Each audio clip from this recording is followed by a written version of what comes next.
ಯುದ್ಧದ ನಿಮ್ಮ ಕೊನೆಯ ಅವಕಾಶವನ್ನು ಕೊಡಬೇಕು. ನಿಮಗೆ ಕೊನೆಯ ನಿಮಗೆ ಕೊನೆ ಅಂತ ಮಾತಾಡೋದು ಆಯಿತು.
ಮತ್ತೊಂದು ವಿಷಯ, ಕೃಷ್ಣನನ್ನು ಈವರೆಗೆ ನಾನೇ ಓಡಿಸ್ತಾರೆ ಅವನಿಗೆ ಮುಖ್ಯ.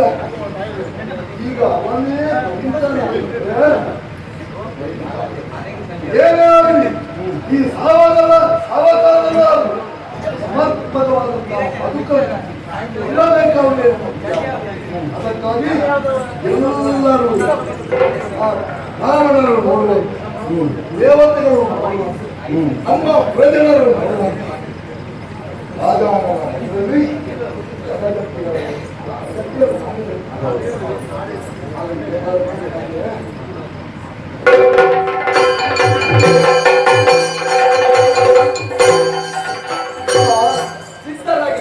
ನಿರ್ಣಾಯಕವಾದಂತಹ ಹಿನ್ನೆಲೆಯ ತತ್ವದಲ್ಲಿ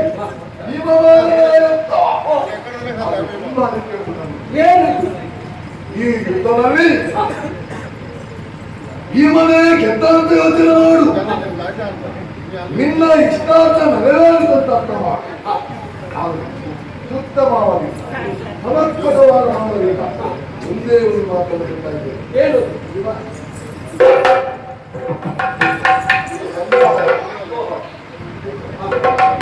ನಾಳಿನ ದಿವಸ ನಾನು ಬದುಕಿದ್ದೇನೆ, ಬಂದ್ರೆ ಬದುಕೇ ಇಲ್ಲಂತೆ.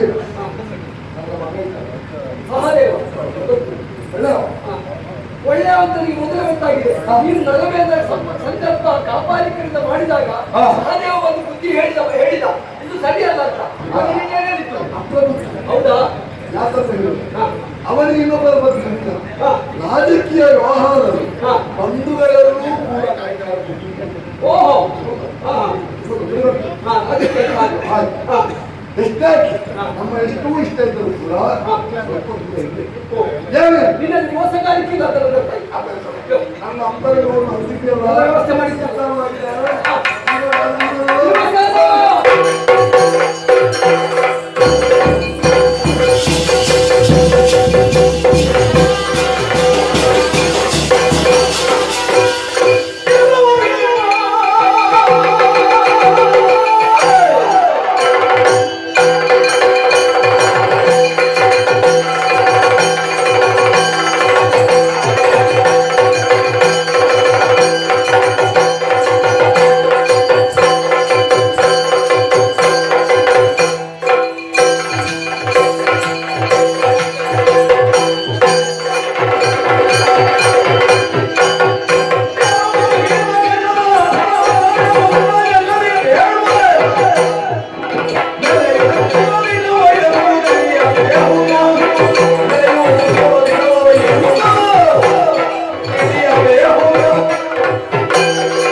ಎಲ್ಲರೂ ಹೇಳುವುದನ್ನು ಅನುಭವದಿಂದ ಸಿದ್ಧವಾಗಿಲ್ಲ.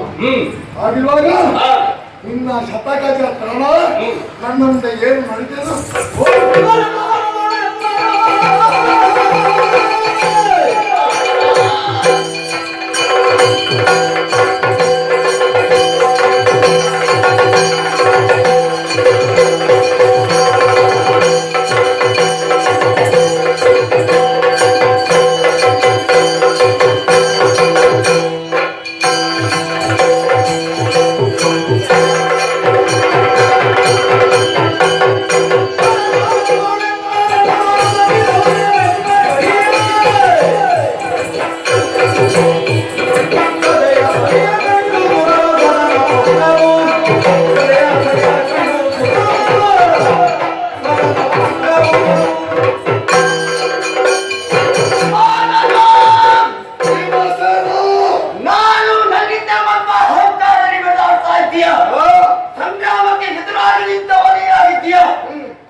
ಮಾತ್ರವಲ್ಲ ಮಗಧ ದೇಶದ ಅರಸನಾಗಿ ಮಾಗಧ ಎನ್ನುವ ಹೆಸರಿನಿಂದ ಈ ಹೊತ್ತೆಯಲ್ಲಿ ಮಗಧೇಂದ್ರರಾಗಿ ವಿಜೃಂಭಿಸಿದ್ದಾರೆ.